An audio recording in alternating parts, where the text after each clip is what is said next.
Good morning and a very warm welcome to the Breakfast Rundown on TV1. For the Newsfirst team, I am Therunee Karunaratne. Well, this morning we have news coming in from the Ramukkana-Mavanalla road where a tree fell on a three-wheeler, leaving one dead and 3 injured. Lower Karunaratne is being closely monitored using advanced LiDAR technology, while relief buses have been deployed for A-level students who are affected by the travel disruptions. Now, the public has been warned by the Met Department that the prevailing showery conditions are expected to continue across the island, with heavy falls predicted in several provinces as well. And in transport, commuters are being offered new convenience as bank card payments for bus fares have been introduced for the very first time in Sri Lanka. And overseas, southern Beirut has been hit by Israeli airstrikes, while US-led talks are reported to be progressing toward a potential Russia-Ukraine peace deal. And in sports, the Asia Cup Rising Stars Cricket Trophy has been claimed by Pakistan A after a thrilling super over victory over Bangladesh A. Stay tuned to the Breakfast Rundown right throughout. We have all the news in detail as always. We start off with local news. An accident along the Ramukkana-Mavanalla road caused a temporary road closure. One person has died and 3 others have been injured after a tree fell onto a three-wheeler in Thalagolla along the Ramukkana-Mavanalla road. Now, police said the victim was the 38-year-old driver of the three-wheeler. The 3 injured passengers, a 57-year-old man, a 48-year-old woman and a 2.5-year-old child, were admitted to the Mavanalla hospital for treatment. Police added that the road has been temporarily closed at Thalagolla until the fallen tree is removed. Motorists have been advised to use alternative routes in the meantime. And in continuing updates from the rockfall-affected Lower Karunaratne area, authorities have now begun using advanced technology to closely monitor ground movement and ensure public safety. The National Building Research Organization, or NBRO, has begun high-sensitivity monitoring of the Lower Karunaratne area, where a rockfall tragically claimed 6 lives using LiDAR technology. LiDAR, a laser-based system used to detect terrain structure, elevation and movement with high precision, is deployed using drones to survey the affected zone.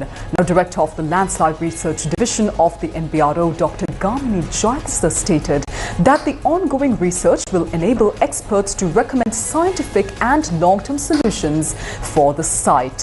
Dr. Jayatissa also urged the public to avoid travelling through high-risk mountain roads during rainy days. Meanwhile, the Colombo-Kandy Lower Road continues to remain closed from the Lower Karunaratne section. Kegalle District Secretary Jagat Herath said that this decision was made after reviewing the condition of the slope following the rockfall. Police have introduced several alternative routes for motorists. Accordingly, vehicles travelling from Colombo may reach Kandy via Karunaratne or via Karunaratne. In addition, motorists may also travel from Colombo through Mavanalla, Hemathagama and Gampola to reach Kandy, or use the route from Mavanalla via Ganethana Junction, Kovilkanda and Pilimathalaba. Deputy General Manager of the Sri Lanka Transport Board, PHRT Chandrasiri, said that additional buses have been deployed from Kandy to several destinations through alternative routes due to this road closure. And in more updates for commuters affected by the road closures due to this rockfall in Lower Karunaratne, there is some relief for A-level candidates facing travel disruptions. The Sri Lanka Transport Board has deployed special buses for students facing the GCE Advanced Level Examination who have been affected by the travel blockade caused by the rockfall in Lower Karunaratne. Deputy General Manager PHRT Chandrasiri said that buses have been dispatched from the Mavanalla depot, with services now operating via alternative routes to reach Kandy. Meanwhile, Commissioner General of Examinations Indika Kumari Liyanage said that if any candidate is unable to reach their examination center using the available alternative transport arrangements on exam days, they should immediately contact the nearest zonal education office or call 117 or 1911. Those numbers once again, 117 or 1911. She further advised all A-level candidates to plan their travel early and arrive at their examination centers ahead of the time, given the prevailing adverse weather conditions. And turning now to the weather, the unsettled conditions across the island are expected to persist over the coming days. The Met Department says that the prevailing showery condition over the island is expected to continue further during the next few days. Showers or thunder showers will occur at times in the northern, north central and eastern provinces.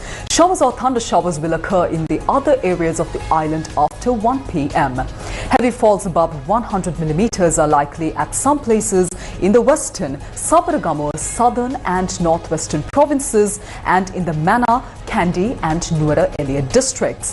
Fairly heavy falls of about 75 millimeters are likely at some places in other areas as well.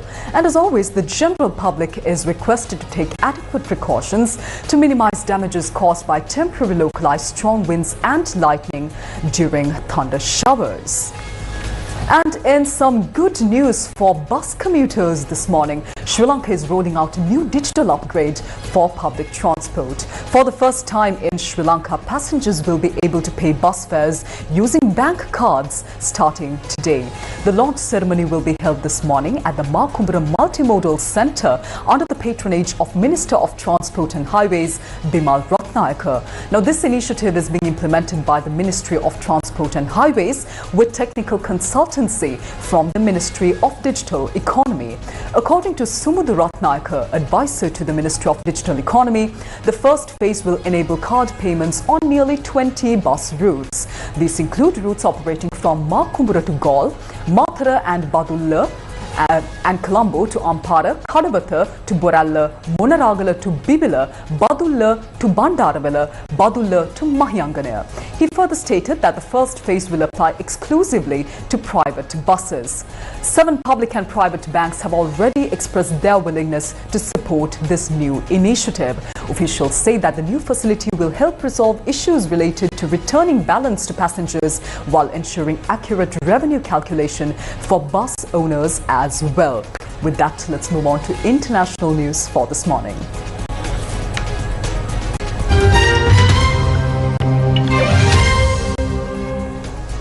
Israel's military has killed a senior member of the militant group Hezbollah in an airstrike on the southern suburbs of the Lebanese capital Beirut, despite a ceasefire.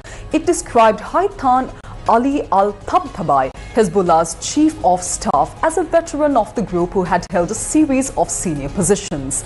Lebanon's health ministry said at least 5 people were killed and 28 others wounded in the strike, which hit an apartment building in the densely populated Dahiya district. Hezbollah confirmed Tabtabai's death, adding Israel had crossed a red line in carrying out this strike. The strike is Israel's first on southern Beirut for months.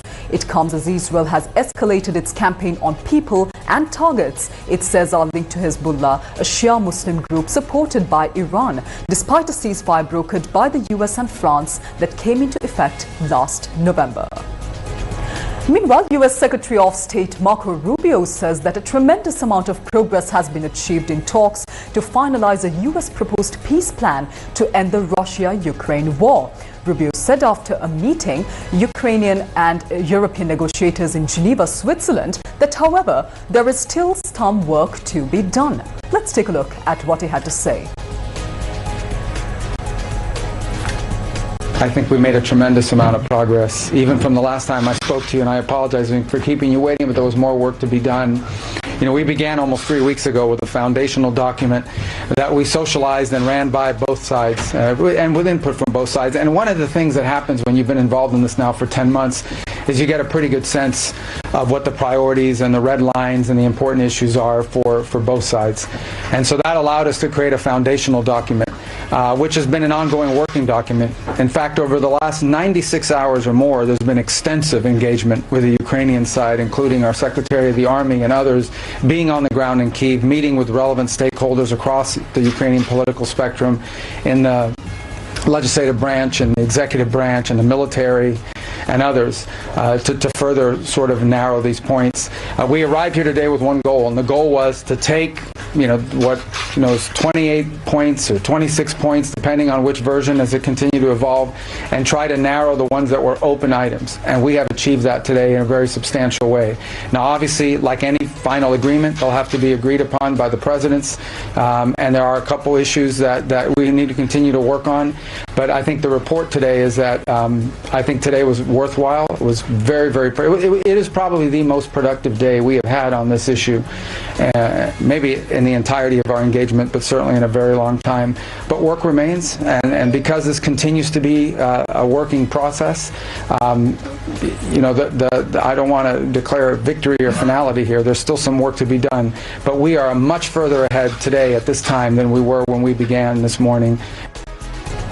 Now, Ukraine and its European allies had expressed concern over the leaked proposals seen as favoring Russia and welcomed by Vladimir Putin as the basis for settlement.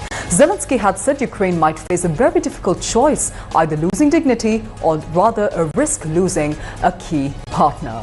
Coming up next is Sports News for this morning.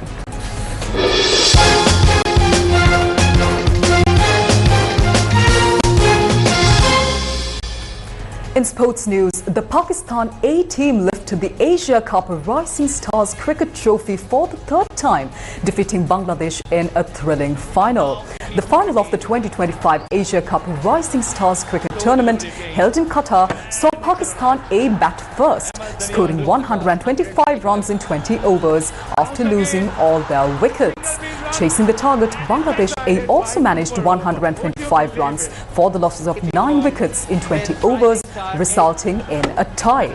A super over was then played to determine the winner. Batting first in the super over, Bangladesh A scored 6 runs for the loss of 2 wickets. Pakistan A, chasing a target of 7, reached it without losing any wickets, securing a thrilling victory. Now, with this win, Pakistan A claimed the Asia Cup Rising Stars Cricket Trophy for the third time in their history. Well, that's a wrap of this morning's edition of the Breakfast Rundown on TV1. I'm Therunee Karunaratne. Thank you very much for joining us this morning. Do join us tomorrow as well, same time, same place, for more of the very latest from here at home and around the world. Take care. Have a wonderful day ahead.